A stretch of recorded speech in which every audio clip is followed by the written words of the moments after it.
ہو رہی تھی، مجھے ہٹانے کی کوشش ہو رہی تھی، تو آپ نے 8 مارچ سے لے کر 27 مارچ تک اس ٹیلی گرام کا کیا کیا؟ آپ نے کسی کو بتایا؟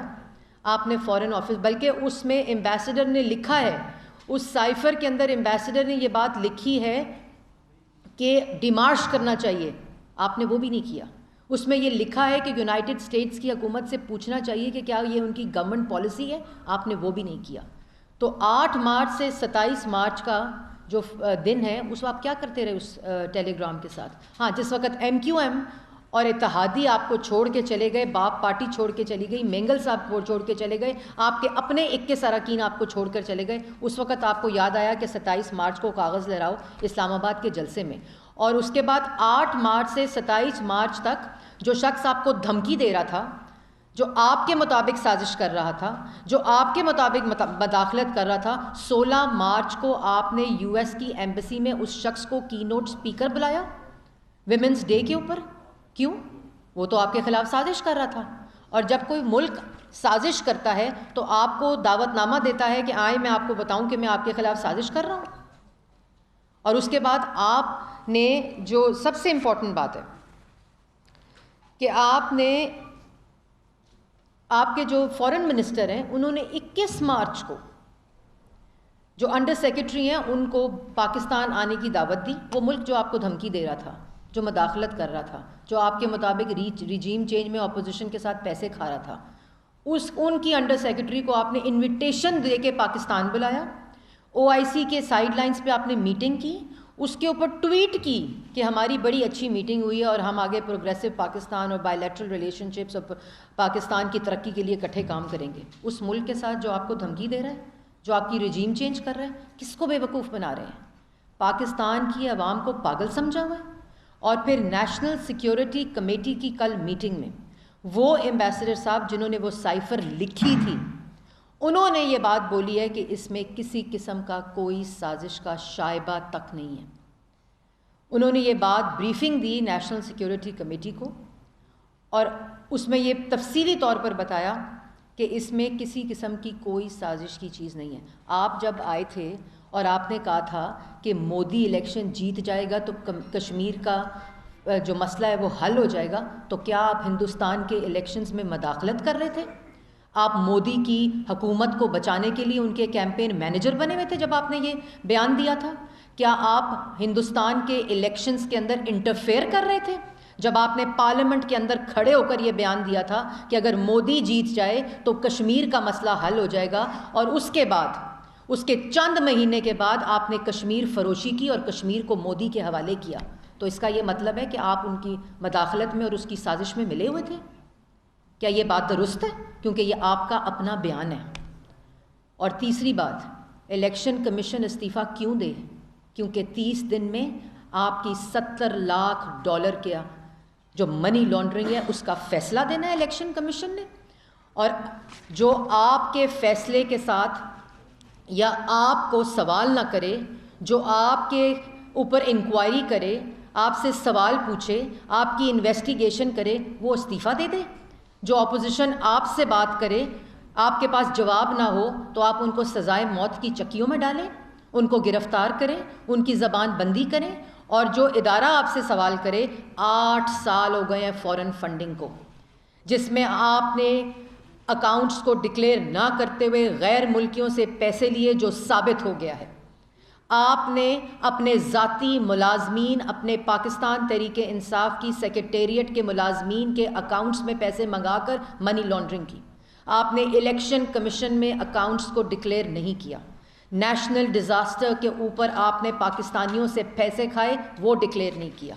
آپ نے پاکستان تحریک انصاف، آپ نے بار فنڈ ریزنگ کی شوکت خانم کے لیے، اور آپ نے یہاں پارٹی فنڈز میں پیسے دیے اور اس کو الیکشن کمیشن کے اندر آپ نے ڈکلیئر نہیں کیا۔ اس لیے استعفیٰ دے الیکشن کمشنر، یا پورے کا پورا کمیشن کیونکہ آپ سے سوال پوچھ رہا ہے، کیونکہ 30 دن میں اس کا فیصلہ آنا؟ یہ تماشے، یہ گنڈا گردی، اور آج وہاں بیٹھ کر کیا لیکچر دے رہے ہیں کہ اتنا پیسہ بچا لینا چاہیے، یہ کر دینا چاہیے۔ اقتدار کے بعد جو خیال آئے وہ اپنے منہ کے اوپر تماچا ہوتا ہے۔ 4 سال آپ اس اقتدار کی کرسی کے ساتھ چمٹے رہے ہیں اور اس پر مسلط رہے ہیں۔ آپ نے اگر الیکشن کمیشن کے اندر اوورسیز پاکستانیز کی بات آپ آج کر رہے تھے، اگر وہ پروسیس کمپلیٹ نہیں ہوا تو وہ آپ کی نااہلی نالائکی ہے۔ آج بیٹھ کے لیکچر نہ دیں۔ 28 سے زیادہ آپ کو خطوط لکھے الیکشن کمیشن نے کہ ڈی لمیٹیشن اور لمیٹیشنز کے اوپر آپ کے اوپر کوئی ہمارے پاس پلاننگ نہیں آئی، اور آج آپ مانگتے ہیں الیکشن۔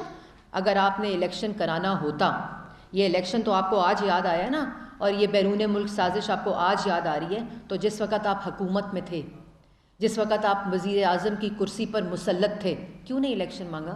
کیوں نہیں اسمبلیز ڈیزالو کی اور آپ نے کہا کہ آئیں الیکشن کراتے ہیں؟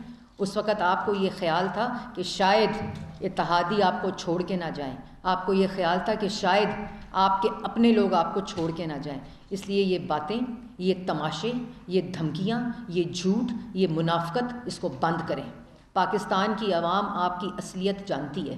توشہ خانہ کا چور، فورن فنڈنگ کا چور، پاکستان کی عوام کا آٹا، چینی، بجلی، گیس، دوائی کا چور آج لیکچر دے رہا ہے کہ اپوزیشن۔ اور دوسری بات، لندن میں بیٹھا شخص سازش کر رہا ہے، امریکہ سے سازش ہو رہی ہے، ہو لندن میں رہی ہے اور ہو پاکستان کے وزیر اعظم کے خلاف رہی ہے۔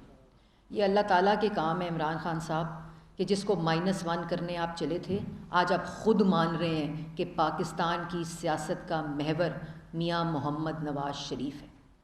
آپ یہ بات خود مان رہے ہیں کہ آج پاکستان کے اندر عدم اعتماد اگر کامیاب ہوئی ہے، جو آئینی طریقہ ہے، اس کے پیچھے پوری پلاننگ نواز شریف کی ہے۔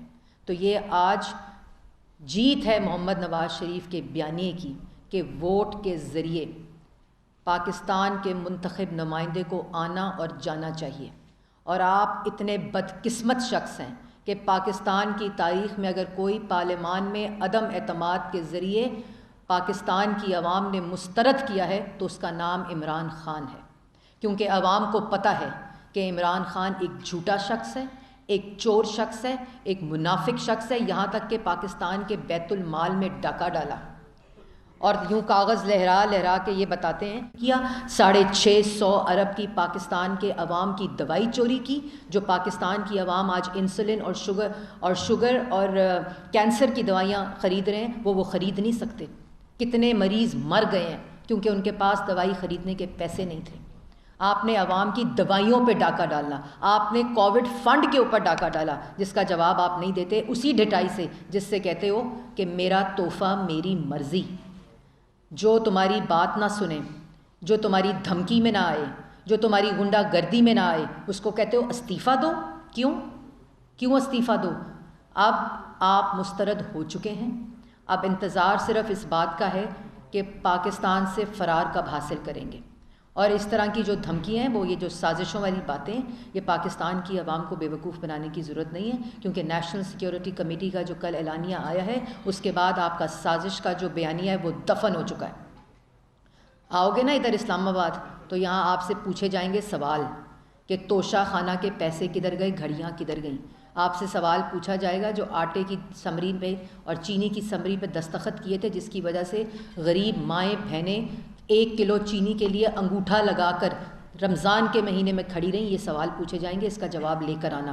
70,000 ارب ڈالر جو ہے اس کا جواب لے کر آنا فورن فنڈنگ کے اندر، کہ وہ پیسے کہاں گئے، کس کی جیب میں گئے۔ اور پاکستان تحریک انصاف نے جو اور یہ تمام جو الزامات ہیں، یہ الزامات نہیں ہیں، یہ اسٹیٹ بینک کی رپورٹ ہے جو الیکشن کمیشن میں درج ہے، اور آج آپ کو پتہ ہے کہ وہ فیصلہ آپ کے خلاف آئے گا، کیونکہ جرم ثابت ہو چکا ہے۔ اس لیے یہ دوسروں پہ الزام لگانا بند کریں۔ مختصر بات اتنی ہے کہ تم نالائق تھے، نالائق ہو، جھوٹے تھے، جھوٹے ہو، منافق تھے، منافق ہو، نااہل تھے، نااہل ہو، نالائق تھے، نالائق ہو۔ یہ ہے تمہارا اعمال نامہ جس کی وجہ سے تم پارلیمان سے باہر پھینکے گئے ہو۔ یہ سازش کی گردان جو ہے نا، یہ تمہیں نہ زیب دیتی ہے اور نہ تم اس طرف جاؤ، کیونکہ تمام ریکارڈ اس بات کی گواہی دیتا ہے، اور تمام سیکیورٹی ایجنسیز نے بھی اس بات کو کل واضح طور پر نیشنل سیکیورٹی کمیٹی کو یہ بات بتائی ہے کہ کوئی سازش نہیں ہوئی، اور کوئی ایویڈنس موجود نہیں ہے جو اس بات کا کسی طرح بھی یہ ڈاؤٹ میں بھی ڈالے کہ سازش ہوئی ہے۔ اور یہ جو چیزیں تم روز یہاں بیٹھ کے کرتے ہو اور جلسوں میں کرتے ہو پاکستان کی عوام جانتی ہے. ہاں اگر کانسرٹس دیکھنے مفت میں پاکستان کی عوام جا رہی ہے, کچھ لوگ خوش ہونے جا رہے ہیں, تو اللہ تعالیٰ کی مرضی ہے, آپ کے پیسوں پہ لوگ انجوائے کر رہے ہیں. جی میڈم اطلاعات یہ آ رہی ہے کہ اس وقت چونکہ سب سے بڑا چیلنج جو ہے حکومت کو وہ معیشت سے متعلق ہے اور جنتا اسماعیل اس وقت امریکہ میں ان کا رابطہ بھی ہوا ہے. کیا جو عمران خان صاحب کی حکومت نے آئی ایم ایف سے ریلیٹڈ گورنر اسٹیٹ ٹیکس سے ریلیٹڈ قانون سازی کی تھی وہ واپس لینے جا رہے ہیں؟ اور دوسرا سوال یہ کہ عمران صاحب نے کہا ہے کہ میرا نام اسی میں ڈال دینا تو پاکستان سے باہر نہیں جانے. دیکھیں بات یہ ہے کہ جو کاغذ لہراتے تھے وہ تو بھاگ گئے, اور جو واچ لسٹ ہے اور جو اسٹاپ لسٹ ہے اور جو ECL ہے وہ ایک ایسا شخص جو صرف اس کو سیاسی انتقام کے لیے استعمال کرتا تھا, وہ بھی بدبودار احتساب کے لیے استعمال کرتا تھا. اب اس وقت جو کرسی پر مسلط لوگ ہیں وہ ذمہ دار لوگ ہیں. وہ نہ یہ اسٹاپ لسٹ اور ایک اسٹاپ لسٹ وزیر اعظم ہاؤس میں بنتی تھی, ایک watch list asset recovery unit میں بنتی تھی شہزاد اکبر صاحب کی سربراہی میں, اور ایک ECL کی پارلیمنٹری کمیٹی بنی جس میں شہزاد اکبر صاحب کو ممبر بنایا گیا, کیونکہ اس کا کام تھا صرف یہ دیکھنا کہ جیل میں شہباز شریف کو نماز پڑھنے کے لیے کرسی دی گئی ہے کہ نہیں دی گئی. یہ اصل حقیقت ہے, پاکستان کی عوام جانتی ہے.